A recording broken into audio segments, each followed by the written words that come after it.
कि जहां भी आप जाते हैं, जिस भी स्थान पर जाते हैं, कहीं ना कहीं किसी न किसी बुद्ध पुरुष से उसका संबंध जुड़ा होता है ना।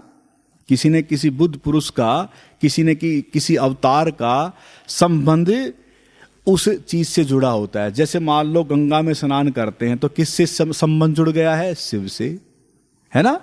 हर हर महादेव, है ना, ओम नमः शिवाय, जुड़ गया ना संबंध। यानी कि अगर हम कुंभ में जाते हैं तो हमारा संबंध किससे जुड़ गया? कुंभ स्नान में अगर हम जाते हैं तो किस बुद्ध पुरुष से संबंध जुड़ गया?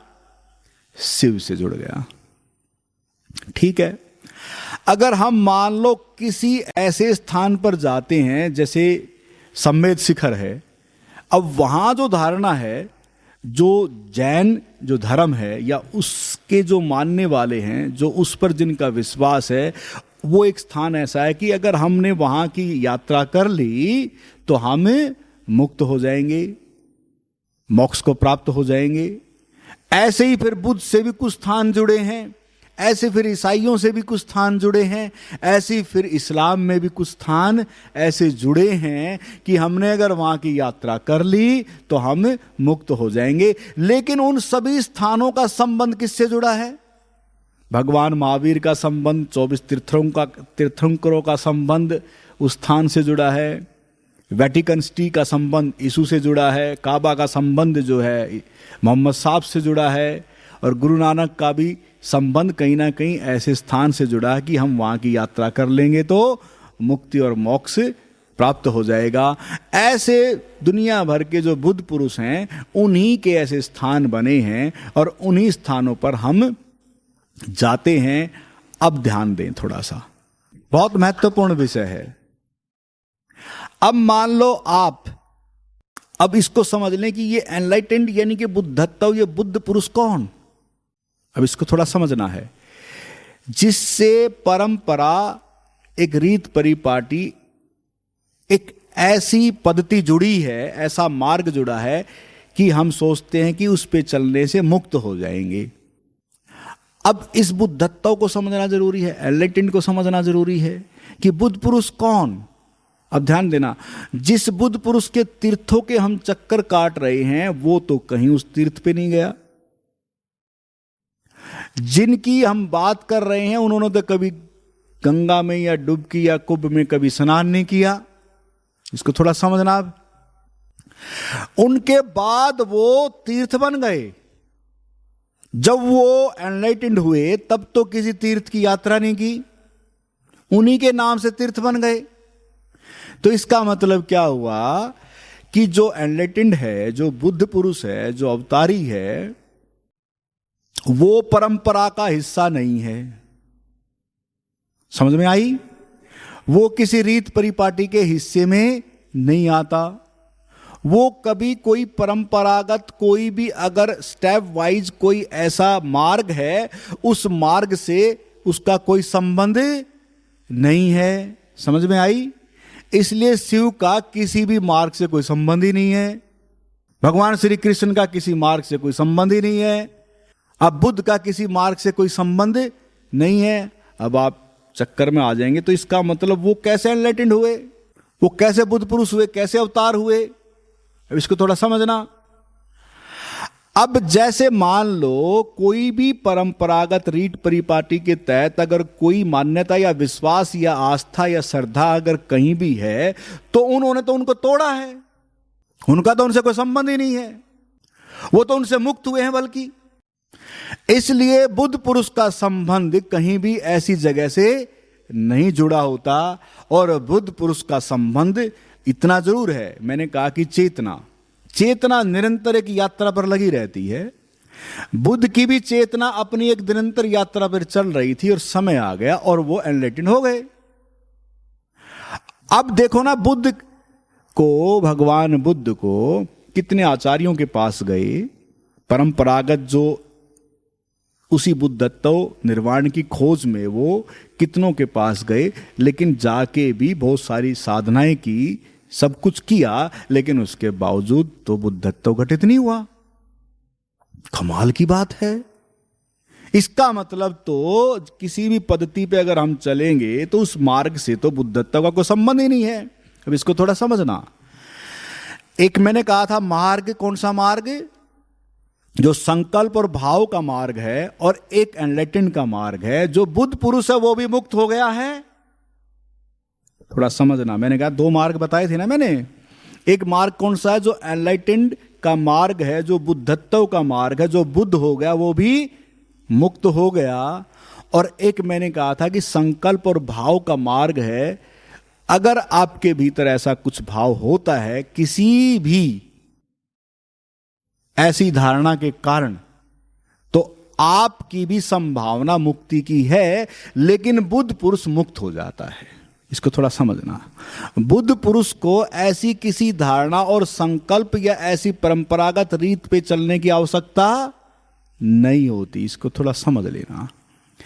अगर कोई बुद्ध पुरुष ऐसी धारणा या ऐसी कहीं यात्रा अगर कर रहा है, तो इसका मतलब अभी बुद्धत्व घटित नहीं हुआ है। सीधे से शब्दों में तो बात इतनी सी है, लेकिन फिर भी आप देखते हैं कि वहां तो बड़े बड़े पराक्रमी, बड़े बड़े संत, बड़े बड़े ऋषि उस कुंभ स्नान की यात्रा करते हैं।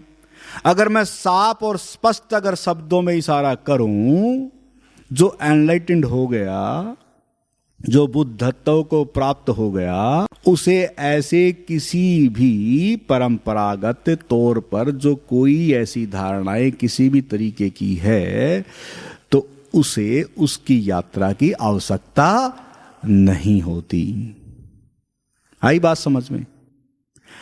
आचार्य रजनीश को, ओशो को कितने लोग बुद्ध मानते हैं, एनलाइटेंड है? कितने लोग? अच्छा, कुछ मानते हैं।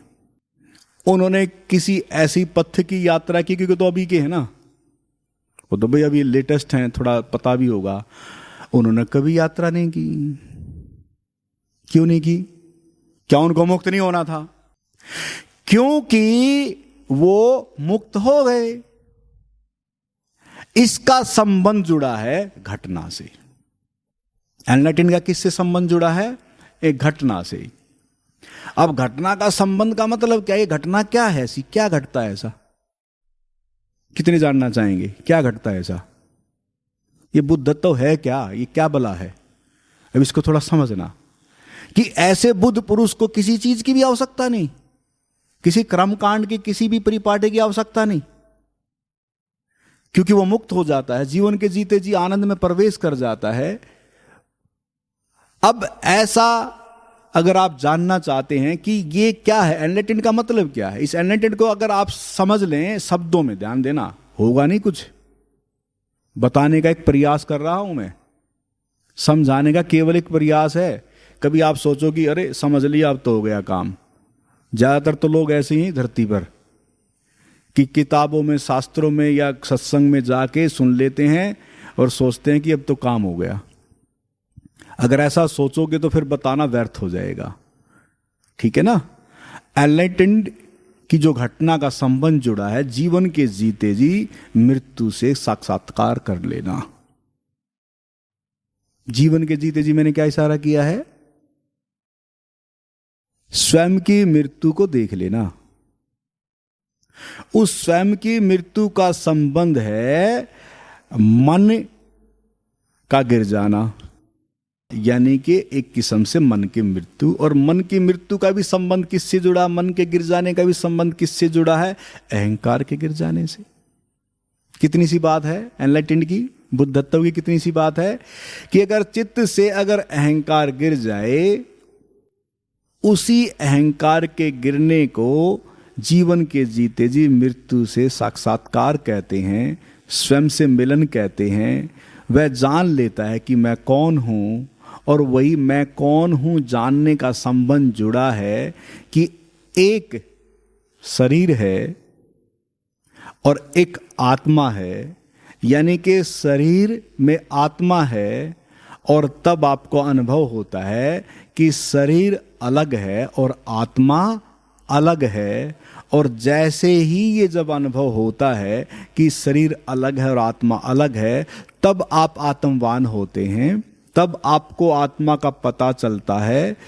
तब आपको पता लगता है कि जो शरीर से जुड़ी हुई जो शक्तियां हैं, एक शारीरिक शक्ति है, शरीर में ही फिर प्राण शक्ति है जो सांसों से जुड़ी है, फिर शरीर में ही एक मन की शक्ति है जो मन से जुड़ी है, और शरीर में ही फिर एक आत्म शक्ति है जो आत्मा से जुड़ी है।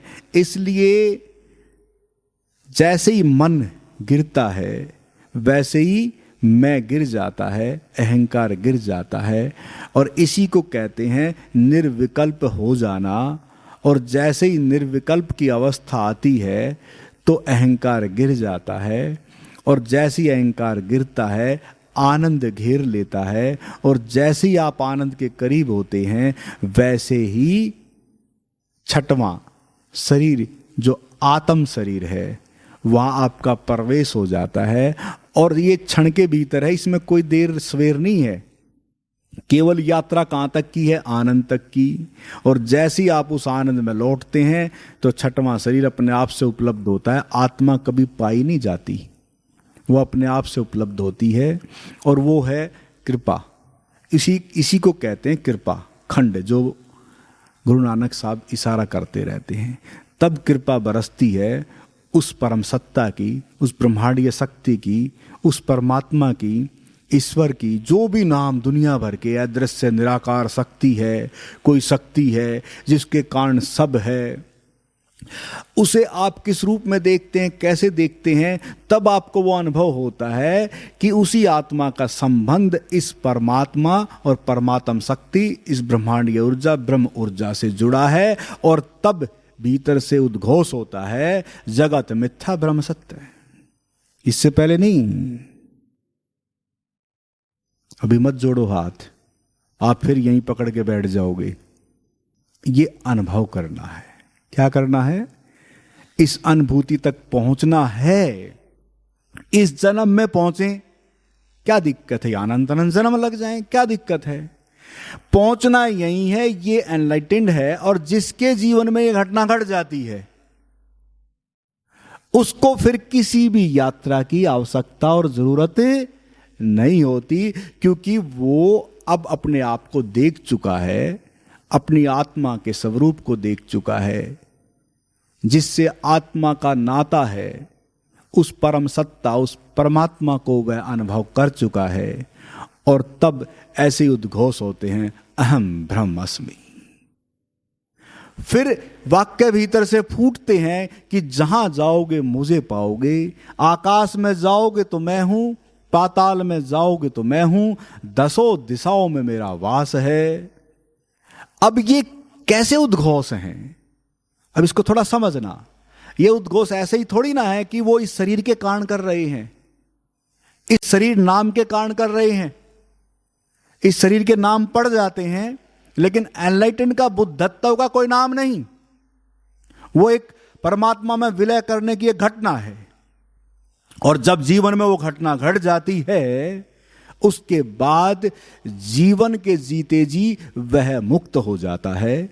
फिर अंतिम घटना जो मृत्यु की है, उस दौरान भी उसे सजगता की आवश्यकता नहीं होती, उसे सचेतनता की आवश्यकता नहीं होती। लेकिन सजगता की और सचेतनता की आवश्यकता किसको है?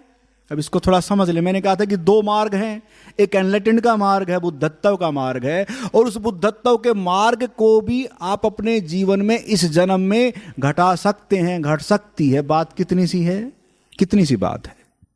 केवल मन के गिर जाने की, केवल अहंकार के हट जाने की। और उसी के प्रयास में यहां की यात्रा आप निरंतर कर रहे हैं कि कब वह घटना घट जाए और वह एनलाइटेंड, वह बुद्धत्व की घटना आपके जीवन में अवतरित हो जाए और आप जीवन के जीते जी मुक्त हो जाएं। एक तो वो मार्ग है जो यहां चल रहा है, यहां निरंतर 2 अक्टूबर 2009 से वही यात्रा चल रही है। और एक फिर मार्ग मैंने बताया जो रीत परिपाटी के तहत, जो मन से जुड़ा, जो संकल्प से जुड़ा, जो आपके भाव से जुड़ा है, जो परंपरागत तौर पर आप चारों तरफ अन्य अन्य धर्मों से जो जुड़े हुए संबंध है मुक्ति और निर्वाण और मोक्ष के, उस परंपरा के तहत भी आप मुक्ति की संभावना है आपके जीवन में घटित होने की। और इसलिए वो भी यात्रा यहां चल रही है, ध्यान देना। एनलाइटेंड के द्वारा भी आप बुद्धत्व, निर्वाण, मुक्ति को, मोक्ष को प्राप्त हो सकते हैं। और वो सहज का प्रोसेस भी, वो सिस्टम भी, वो यात्रा भी आपकी यहां चल रही है, जिसे हम कहते हैं कि ज्ञान, परम ज्ञान पार्ट 1, जो लेवल जो जिन्होंने 2 किया है ओंकार ध्यान समाधि का, जिन्होंने ओंकार में जीवन की यात्रा की है, उन लोगों को भी जीवन के जीते जी वह सूत्र मिल जाता है। ध्यान देना, एक तो आप किसी की यात्रा कर कर संकल्प और भाव को सिद्ध करते हैं, वो बड़ा कठिन कार्य है, मुझे पता है। अपने उस संकल्प और भाव को अंतिम क्षण तक याद रखना पड़ेगा। जब आपकी मृत्यु आपके करीब होगी, जब आप उस मृत्यु सैया पर होंगे, अगर आपने कुंभ स्नान किया है और आपके भीतर अगर वो संकल्प और भावना है कि मैं अब स्नान कर चुका हूं और मेरी मुक्ति हो सकती है, इससे मुक्ति नहीं होगी। हाँ, अंतिम जब आपके प्राण छूट रहे होंगे और तब आपको उस समय वह याद आ जाए, उस समय सचेतन अगर आप होते हैं, सजग अगर आप होते हैं कि मैंने तो कुंभ स्नान किया है और अब मेरी तो मुक्ति संभव है, अगर उस भाव दशा में सचेत होकर अगर आपके प्राण छूटते हैं तो मुक्ति है। अन्यथा करोड़ों लोग स्नान करते हैं, जरूरी नहीं कि करोड़ों स्नान करके आए और मुक्त हो गए। इसलिए अगर आप स्नान कोई करके आया है तो दृढ़ संकल्प और भाव को बना के रखना उस अंतिम क्षण तक, ठीक है। इसलिए कहीं भी अगर आप जाते हैं तो मैंने आपको वो सूत्र दे दिया जो आज तक मैंने नहीं दिया, लेकिन कुछ चीजें खोलनी पड़ती हैं समय के अनुसार, और इसलिए कुछ रहस्य ऐसे हैं जो समय दर समय खोलता रहता हूं। मुझे नहीं पता कि यहां कितने लोग बैठे हैं, कौन बैठे हैं, मुझसे इससे कोई भी मतलब नहीं है। जब भी कोई समय आता है मैं अपने भीतर की अवस्था को प्रकट कर देता हूं। किसका लाभ होगा नहीं होगा इसकी भी मुझे चिंता नहीं है, कौन इस मार्ग को अपना सकता है मुझे भी इसकी चिंता नहीं है, लेकिन जो वास्तविकता है, जो सत्यता है, उस सत्यता को मैं प्रकट कर रहा हूं। इसलिए माध्यम दुनिया भर के तीर्थ बन जाएंगे, उन पे आप होके भी आएंगे, लेकिन अगर भाव और संकल्प अगर आपके हैं और अंतिम क्षण तक आप उसके प्रति सचेत अगर हैं तो वही आपका मुक्ति का, निर्वाण का, मोक्ष का एक मार्ग बन जाएगा। इसलिए यात्रा तो करके आ जाते हैं, उससे काम नहीं चलेगा। अब इसको साथ में जोड़ लेना तो हो सकता है कि काम बन जाए